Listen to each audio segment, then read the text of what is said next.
Thank you, Chris, again, and good evening to everyone.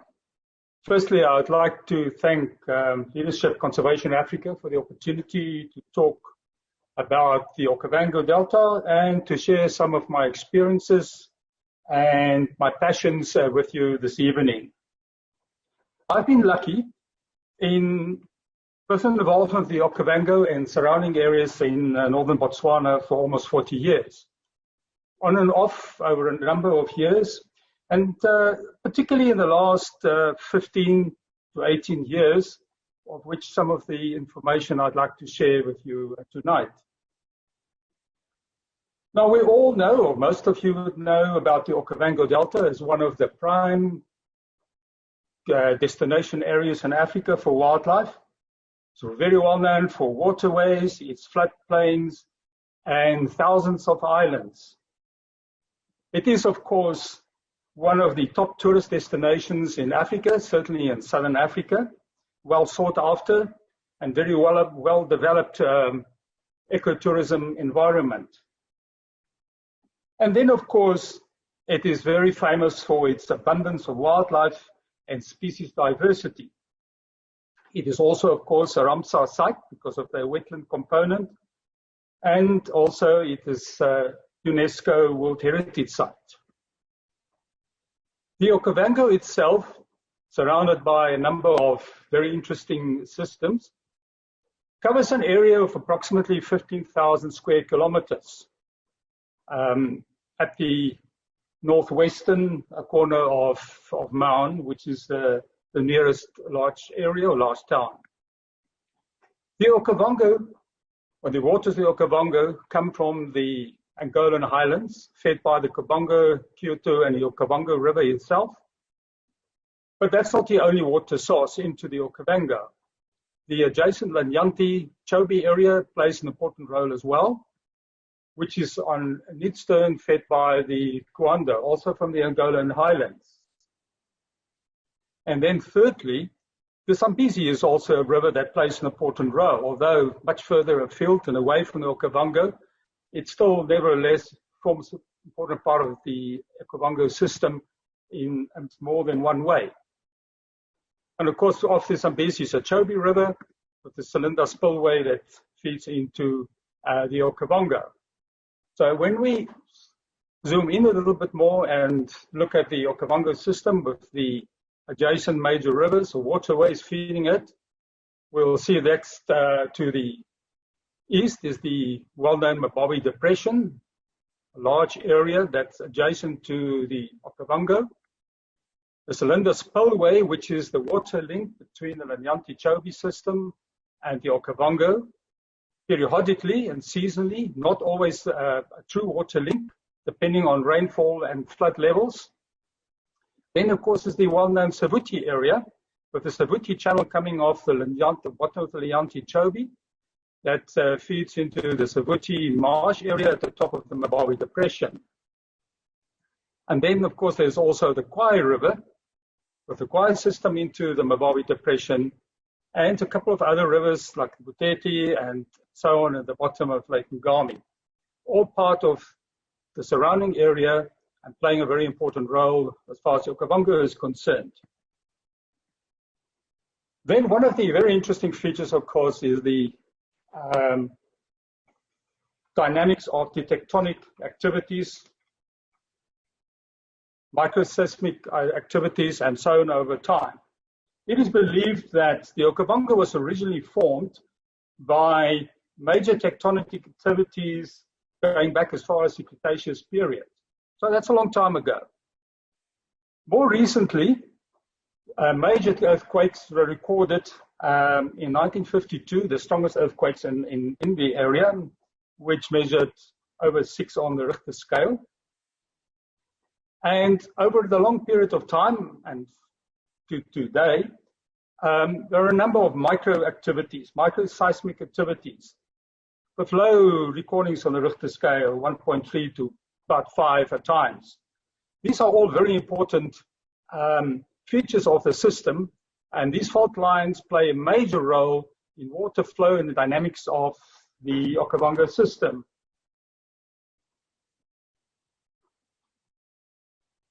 We're still a little bit in the history of the system. Going back a number of years, there was the major, huge lake, Makarikari. That was adjacent to the current Okavango system and just south of the Chobe-Lanyati system. This is a major lake that covered that area, and I must add it was a shallow lake. It wasn't a deep lake, but it was between 10 million and 10,000 years ago. This lake covered this massive area. The major rivers from the north, the Zambezi, the Chobe-Lanyati systems, and even the Savuti, all fed into this major lake. To give you an indication of the size of this lake, that was pretty big. It's over 275,000 square kilometers at its biggest or main period. Now that made it, compared to today's freshwater lakes, the second biggest lake. The Caspian Sea, of course, is a freshwater lake, although it's called a sea, covers today an area of 370 square kilometers. So it was a very, very big lake. It's certainly even bigger than some of the North American lakes, like Lake Superior, for example. Now, the Okavango flood levels can be classified in three major zones. Firstly, there is the permanent flooded areas, in other words, the perennial swamp areas, followed by the seasonally flooded areas that would, of course, then, as the name implies, would flood seasonally. And then lastly is the periodically flooded areas. So in years of particularly high floods, these areas will get flooded. Other times it would be basically dry grassland or dry woodland areas, depending on where one looks or visits the Okavango area. For some orientation, I included some of the aerial photos. In this particular area, we can is the Chobe waterway. It is the get the laser pointer up here. And this interesting line here along the riverfront is very unique because this is one of the major fault lines. And the most recent seismic activity was only about 3 years ago. And it was so strong that it pushed over a couple of the big trees along the water's edge here. In the distance is Lake Sipadihanja with the Savuti Channel, which is the next slide. This is the top of the Savuti Channel flowing down here, approximately a distance of almost 100 kilometers, 80 kilometers to the Savuti, the top of the Mabawi Depression. And this is Lake Sipadihanja. This photo was taken last year in September. And although the water level wasn't particularly high, it was high in relation to earlier times. When I first visited this area was 1978. The water level was significantly smaller, or the lake size was significantly smaller. Although the Savuti Channel at that stage flowed all the way right into the Mabawi Depression, which it doesn't do today. And that is just another indication of the amazing dynamics of the system, how it can change with the seismic activities. But of course, that's not the only factor, and I'll come back to some of the other role players later on. This is the Savuti Channel on the dry part, also a photo of a year ago. And the dry riverbed with the grass-covered area is very typical, characteristic of this Savuti Channel. And that is an aerial view of the cylinder spillway with water. As mentioned earlier on, of course, that is the water link potentially between the Lanyati-Chobe system and the western part of the northern parts of the Okavango itself. And the cylinder when it isn't flowing. There is a clear pool of water here. And this system with water and without water plays a very important part in the distribution and movements of numerous animals, particularly large mammals. I'm going to leave the Okavango briefly, but still remain in the system. As mentioned earlier, we cannot really look at the Okavango in isolation because the surrounding areas all play an important role. But this demonstrates part of the dynamics. This is a photo taken in September 1978 of the Savuti Channel. In recent times, it was considered to be a period with the highest water level in the Savuti Channel. Now, the Savuti Channel has got an interesting history and its own. Around about 1880, Livingstone traveled through the area and described the Savuti Channel and mentioned this dry riverbed. So it was dry. It was dry for about 70 years. Then suddenly in 1958, it started to flow unexpectedly. And it flowed until 1982, when it's unexpectedly dried up. And it remained dry until about 2008, when it started to flow. And until 2010, it pushed water right down the channel back into the Savuti Marsh. So it is a very interesting history, and it's typical of and characteristic of the whole system, including the larger Okavango area. And we must bear in mind, this is a relatively flat area. Elevation varies not more than about 20 meters, 18 to 20 meters over most of the surface area. And that would explain that a minor difference, it may be a fault line movement or a tectonic plate movement, then could have a major factor or impact on the water flow. And there's an image to show what it looked like in 1982, only a couple of years later, completely dry. As I said, it unexpectedly dried up in 1982. And as one could imagine, a system like that with flooding and drying up will have a huge effect on the movements of migratory animals, buffalo, zebra, elephants, and so on. The Okavango itself, of course, goes through seasonal changes. Dry season, typical with fires, extensive fires, late dry season, particularly from August to September, early October. Very dusty and dry, but it can even appear drier than that. This is in September last year, 2019, and it's one of the driest years in recent times in many parts of the Okavango. Dusty, dry, and burned. And this is actually at the edge of the perennial swamp. So what one is looking at here is not the seasonal swamp, that is actually part of the perennial swamp, although it may be hard to believe. Then, of course, during the rainy season, the environment changes dramatically. It's green and water, and particularly when the floods start coming down in the early part of the year, it normally reaches the Okavango to the big rivers and the beginning of the year, February, March, and up till now even, the waters are still flowing down to the outer edges of the Okavango. And then another interesting feature, just illustrated by this photo, is this big fire here. And this is not a surface fire, that's actually a peat fire, which is another feature of parts of the Okavango. And these peat fires can burn, obviously, for long periods. And then during the summer months, the local rains, and mostly in the form of thunderstorms, intense thunderstorms, will drop huge amounts of water. They also play a role in the Okavango, although this is, of course, not the major contributor to the surface water of the Okavango. Rainfall is relatively low. It's on the average in the region of about 450 millimeters per annum, but there's an increase in rainfall going up further north into the northern parts of the Okavango. As far as the main role players on the large mammalian side is concerned, there's approximately 127, almost 130,000 elephants in the system.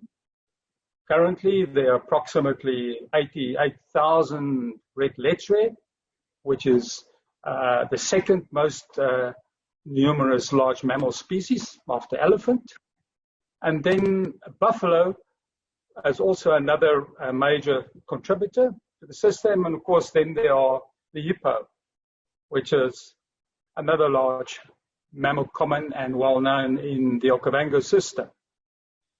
As far as the large mammals are concerned, particularly the hippo, elephants, to some degree buffalo, can also have an impact on the overall dynamics of the system.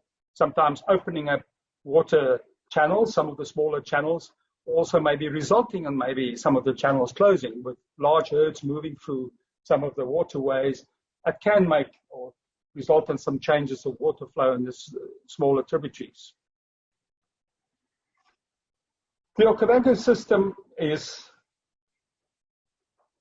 so typified by then these various river systems, water flows, islands, papyrus and reed beds.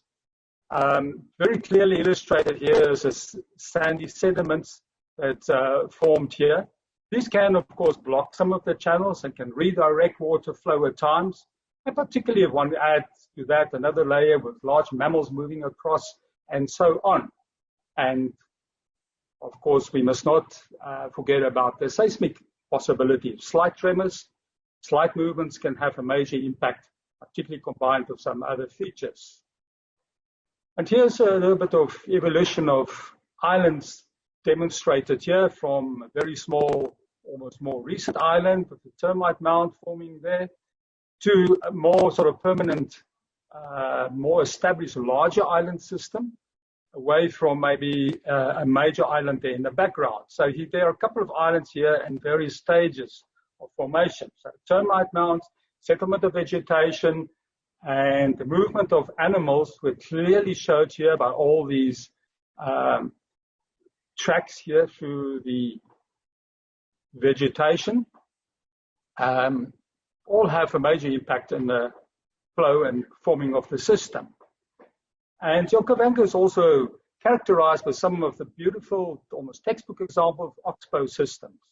And as many of you will probably know, that oxbows in itself considered play a very important role in water filtration, but because water tends to flow slower through an oxbow system, and there's a slow filtration of sediments out of the water. And of course, oxbows are dynamic, as indicated by this photo. Completely cut off here. This is a more recent cutoff. And eventually this oxbow will probably maybe get completely invaded by vegetation, and other times maybe with heavy floods, water will cut through there and flood it again. But this is a good example of a very meandering river ready to drop all the sediments flowing very slowly over this very flat landscape with an elevation, as I said, of barely 20 meters difference. This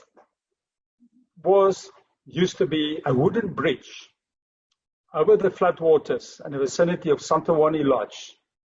It was active in the 1970s. People used to cross here, sometimes fished here from Santawani Lodge, which is just to the right here, not a couple of 100 meters away. People used to travel there onto the water with makoros. It certainly doesn't happen today. The area is dry. So very few of these remnants are still visible today. And many people and many visitors today in places like Moremi and so on would maybe not even recognize some of these old bridge remnants. But this is a good indication of what happened at earlier times, of course, now invaded by woody vegetation. And this particular stand of vegetation here is in itself very interesting. And here we're looking at that plant. It is well known in northern Botswana as wild sage. It's got a very distinct smell. There are actually 3 species of wild sage. And for a moment, I'd like to stand still and elaborate a little bit on wild sage, because it's in itself a very interesting plant species in the dynamics. It seems to invade old floodplains, and over time it settles and it appears to form some sort of stable state. In other words, it doesn't easily return to an earlier stage. And with time, other plants will settle as well. It's not palatable, almost nothing grazes it.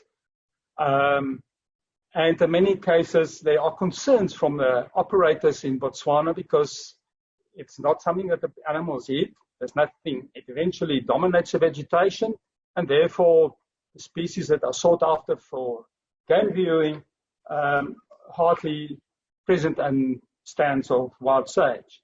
In the photo is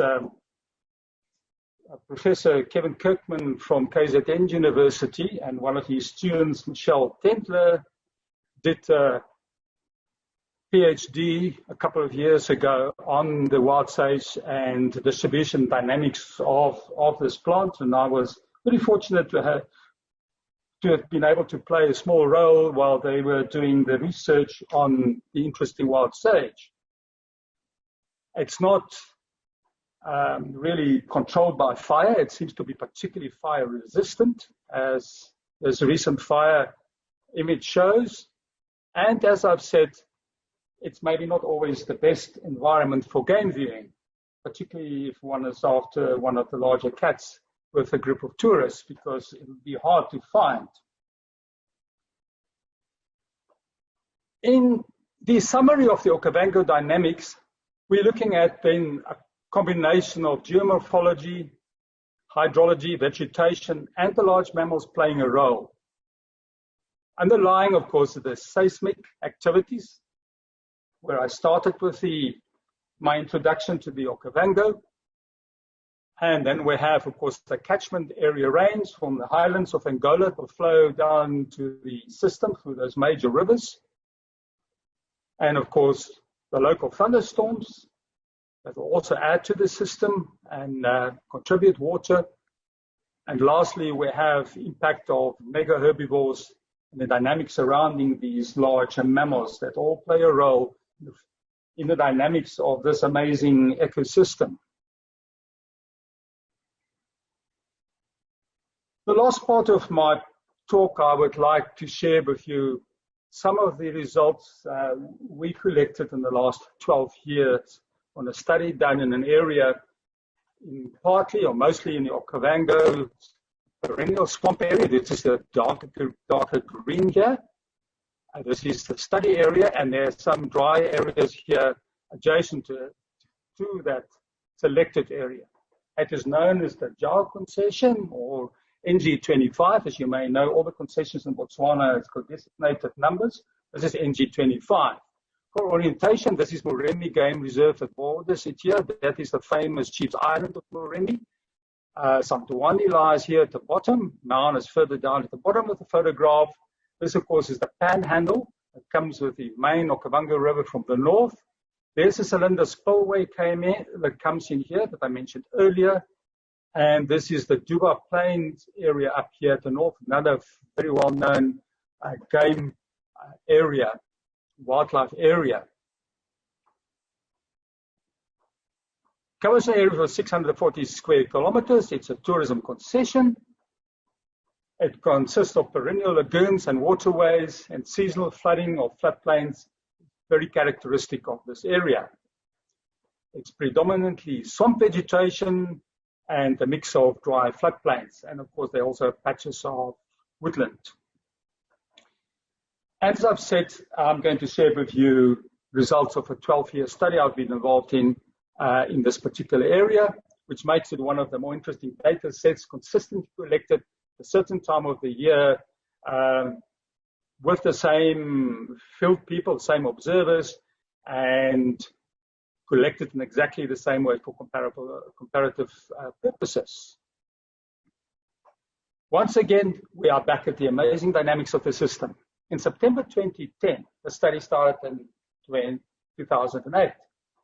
In 2010, the water was particularly high in the Jao area. In fact, most of the Okavango, that system, particularly high flood levels. So here in the perennial swamp, it's water saturated, so one can see, and even in adjacent sort of dry areas, some of the islands got completely flooded. Then last year, 2019, it looked very different.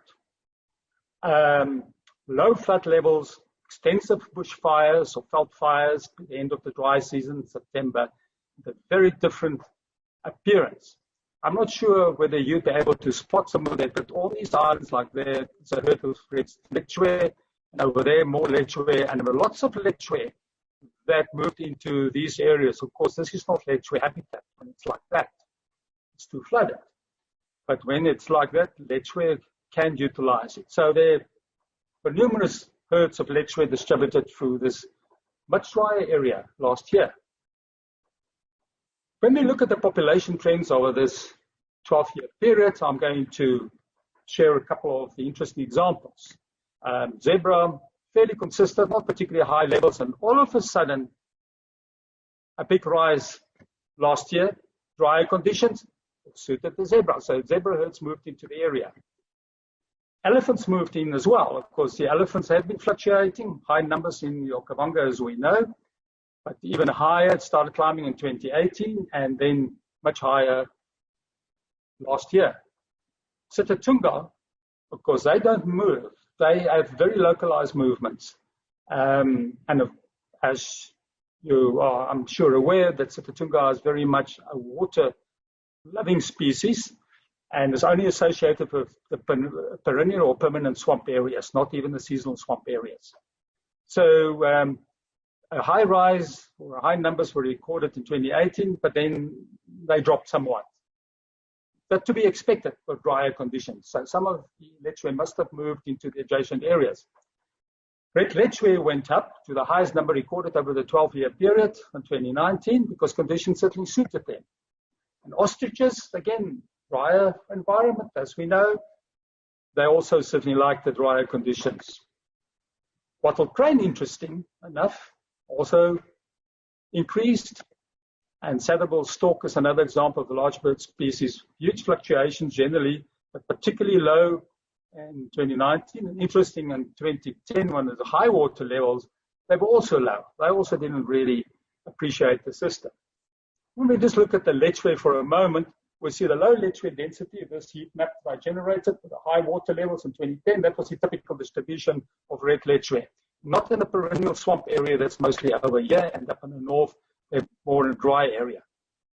When the water levels were lower last year, the dry conditions, a clear shift of the lechwe numbers, and of course also at the same time an increase of lechwe, probably moving in across from the adjacent Remy here, and maybe also from the northern areas, we suspect. But a complete shift because of the conditions, which is certainly one would expect, but it's very well demonstrated by the data set. Lastly, I would share with you something about the wattle cranes because it's a species of special interest. The estimated Okavango population is approximately 1,400. Significant population decline since the 70s. And the main populations are known in the Okavango to occur in the Jau and the Boro floodplains. Now, Jau, of course, is the area where the surveys have been done. So it is really considered to be one of the key areas for wattle cranes in the Okavango. They particularly liked burned floodplains. Those have been recorded, and it seems to be more attractive for their foraging. So we really see maybe that's the reason why there were more wattle cranes last year, because the conditions favored them, the drier conditions. Normally eggs laid in August, chicks hatch in September. So around about this time the data sets are normally collected, and in September is usually times that chicks would hatch. So when we look at a similar sort of heat map, distribution map of density of the wattle cranes, we can see that in 2010, the distribution looked like that. And then last year, certainly an increase. That's why it's denser, redder, it's more intense. And almost like the lechwe, also shift to the drier areas because the conditions suited them, like the lechwe. So these two species, large bird species and large terrestrial mammal species, had a few things in common, enjoying the drier conditions. Well, ladies and gentlemen, thank you very much for the opportunity to share some of my experiences with you tonight and thoughts about the Okavango. But of course, there are always people to thank, and this would not have been possible without major contributions, particularly by Ngami Land Adventure Safaris and David and Kathy Kays, who have funded all these surveys in the Jau area over a 12-year period. But the other conservation and organizations and companies have also played a major role in offering me opportunities to experience the Okavango in recent years, for doing surveys, and like the Great Plains Conservation, Wilderness Safaris, Dr. Sven Borken for his assistance, and of course, Zahn, who's always been encouraging me and at times have to stay home while I'm exploring and enjoying the Okavango. And of course, once again, thank you very much, Chris, and the Leadership for Conservation Africa for the opportunity. Thank you. Petri, thank you for an amazing talk. I really learned a lot, and it's an incredible place. I would like to spend more time there. Early on in your talk, you showed a slide of a fire, and you mentioned that it was a peat fire. And I'm wondering if you could tell me more about what's going on with the peat. Is it an active peat system that's currently a carbon sink, or is it ancient peat, or what's going on with that, if you don't mind elaborating?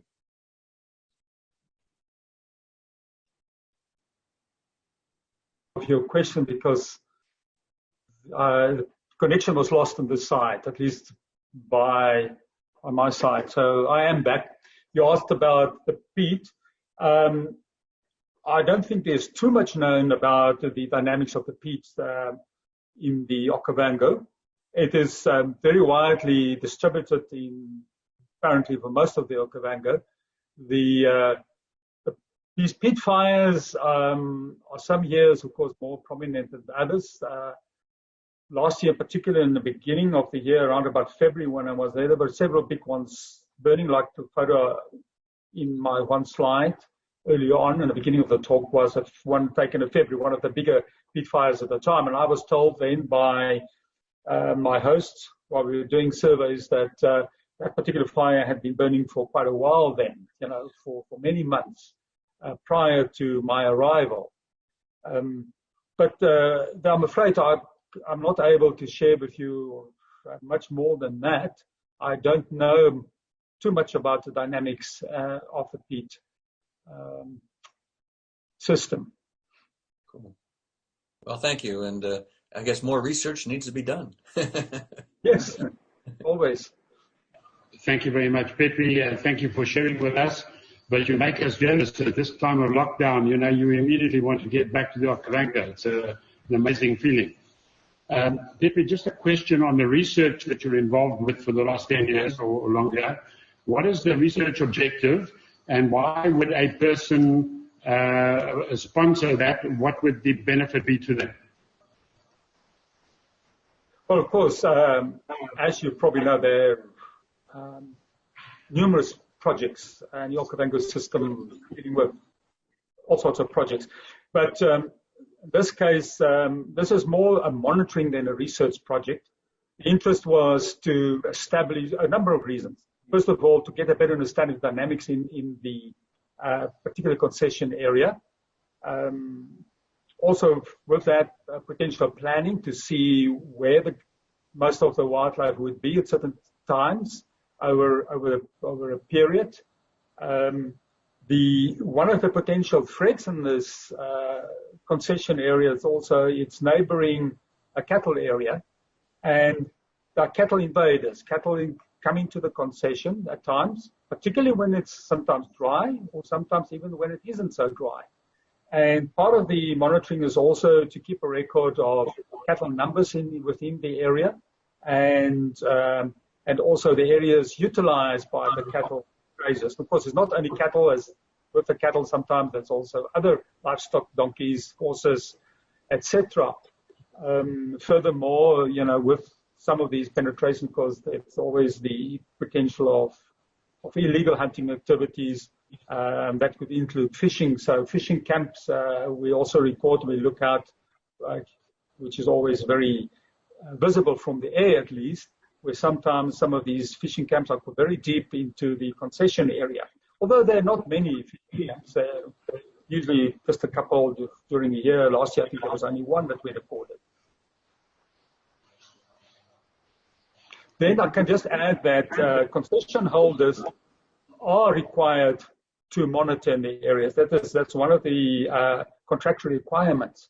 Now, these requirements don't specifically specify that surveys of this magnitude should be conducted, but certainly it is expected that some monitoring must be done.